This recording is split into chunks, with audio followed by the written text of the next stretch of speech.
Hello, welcome everyone, welcome.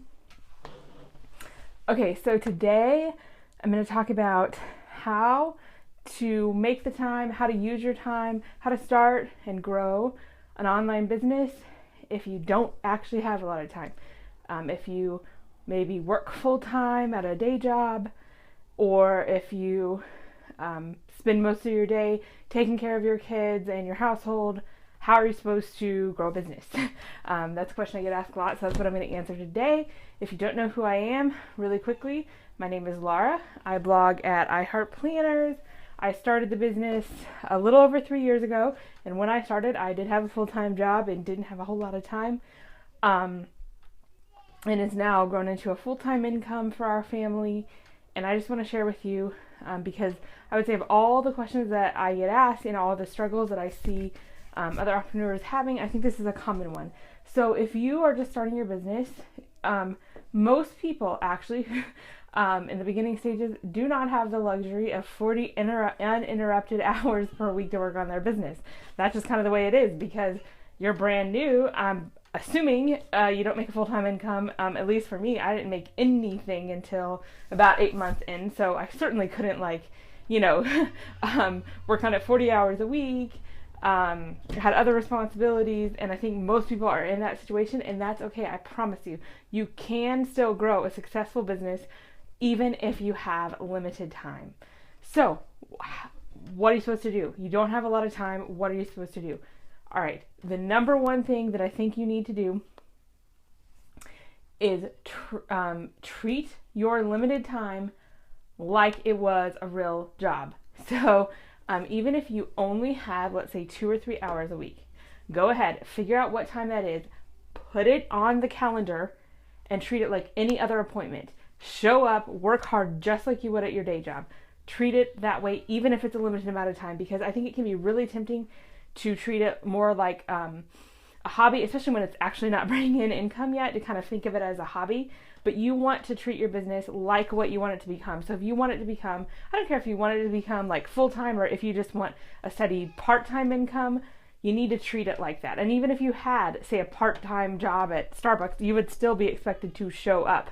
So sometimes I think it's easy to let other things distract us and feel like it's just a hobby because we don't make any or much money yet. But I think the most important thing is to set aside that time and treat it like you would any other commitment, even if it's a small amount of time. Second, you need to prioritize like crazy. So you don't have a lot of time.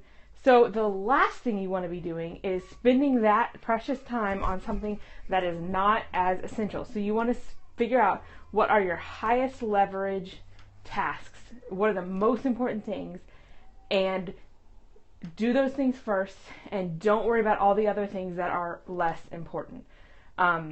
So for me, it was a blog post, a newsletter each week. And I did those things before I did anything else. So when you sit down for those work hours, make a prioritized plan and stick to it. Without a plan, you might end up, networking in Facebook groups or something like that for an hour or two. Don't ask me how I know. So that's the last thing you want to do. You don't have much time. You can't afford to do that. You need to be spending your time on the highest leverage task. If you're not sure what they are, I would advise you to sit down and think about, okay, what are the most important things, and take other things off your plate. Don't commit to more than you can actually do. But if you don't know what that is, I will throw in a little bonus here and tell you it is probably building and nurturing your email list. I think any business, whether you are a blog or maybe a blog or just an Etsy shop who sells products, or whether you are direct sales like 31 or Jamberry or something like that, I think the most important thing you can do is to grow and nurture your email list. So I would put that as priority number one. I would honestly put that above even having a website or a blog. You can do landing pages. So that's what I would, kind of as an aside, if you're not sure what it is, really consider that. The next thing is value consistency over quantity. So if you don't have a ton of time, you're not going to be able to put out 5 blog posts a week. That's just ridiculous. I've never done that. And I've grown a very successful business. You do not have to put out 5 or even 1 a week. I think if all you can do is maybe a couple a month, every other week, do that, but be very consistent. So we want, and your audience will come to expect something of you. So if you show up, every other Thursday in their inbox, and you put that blog post up every other Thursday, that's what they will expect from you.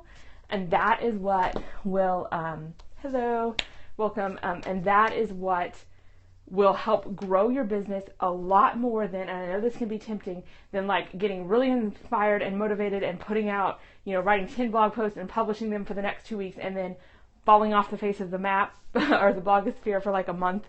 That's not going to help you at all. So you need to focus on consistency. These are the things, and there'll have to be fewer things, but that's okay.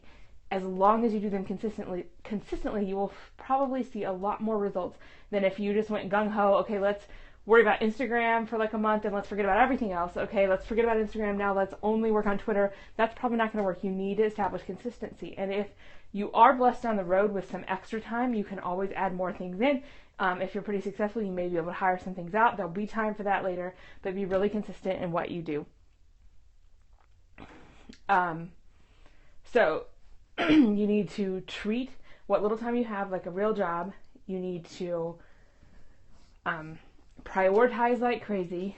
You need to be consistent and value that over quantity. And if you do have time to work ahead, that's great. Like if you get a whole Saturday one time, the kids are gone, whatever, and you can batch, do like write 20 posts, great, do it.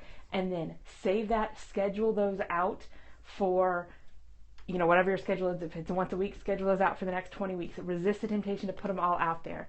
And if ever you get so far ahead that you're like, I totally could up my game and do 2 posts a week instead of 1, that's great, you can do that. But I would highly advise you to resist the temptation to try to do too much, and then it's going to sacrifice consistency.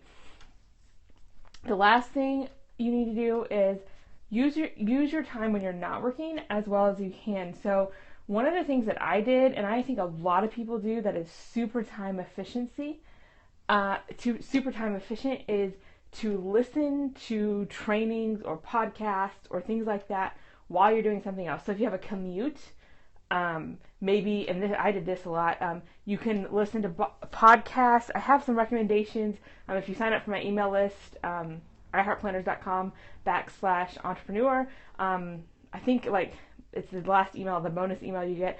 I list some of my favorite blogging resources, but there's a couple podcasts in there. Brilliant Business Moms is one that I really like. They have some fascinating ones on there, and I think they publish weekly. So if you download that, there's a ton of back episodes. So, and you can pick and choose if there's a topic you're more interested in, and then How They Blog is another good one. But there's tons. I know I've heard Smart Passive Income. I haven't listened to that one very much, but I'm sure it's great. So there's tons out there that you can learn from. YouTube videos, there's a lot of people who have YouTube videos about building an online business, and most of those you don't actually, unless they're like a tutorial where they're showing you how to do something, most of those you just need to listen to them. You don't really need to actually watch them. There's nothing to really see, so they're just talking. Or even Scopes. Am I in the, I don't think, Brilliant, yes I am. I just joined a couple weeks ago. The Brilliant Business Moms Facebook group. They do have a Facebook group. Go check them out, brilliantbusinessmoms.com. So yeah, listen to things like that while you're doing other things. Commuting. If you aren't driving, you can even maybe network in Facebook groups or things like that, or even read blog posts. If you're prepping dinner, or if you are washing dishes or folding laundry, those are great times to listen to things like that. Even if you take a paid course, most courses I've taken, they have a lot of stuff that's just talking about strategy where I don't need to look at the screen unless I'm showing something tech. So go ahead and listen to that. And even if you're a little bit distracted, if I'm prepping dinner and my daughter's, running around, I might get distracted. I might not catch everything, but that's okay. I'll catch a lot more than I would if I hadn't listened at all. And it's also pretty motivational. A lot of those things, those podcasts, they keep you motivated, because I think in the beginning, especially for me, it was a little hard to stay motivated because things grow most of the time pretty slowly. They don't just take off according to my dreams, I don't wake up one day with 5,000 people on my email list. So it was a little hard to stay motivated. So listening to those things helps me to stay motivated and get me excited about when I could sit down and get to work. So that's my advice for you. If you're new to me, check out iHeartPlanners.com. Go to iHeartPlanners.com/entrepreneur, and you can sign up to learn the top 5 things that I learned my first couple of years in business. I think it'll really help you if you're new in business or you're struggling in business. I just share really honestly what I learned, what I wish I had known, and I think it would really help you. I'm so glad you guys are here. Also, if there's anything else you want me to talk about, be sure, and when you sign up, you'll get an email right away, and it'll ask you to let me know what your biggest business struggle is. So let me know, and I get ideas from there on what to talk about. So if there's something you would love to hear me talk about, definitely join that list, email me, and I read every single one of those. I do not have time to reply to every single one, but I definitely read them all, and definitely let me know if there's something that you'd like to hear. Thank you so much.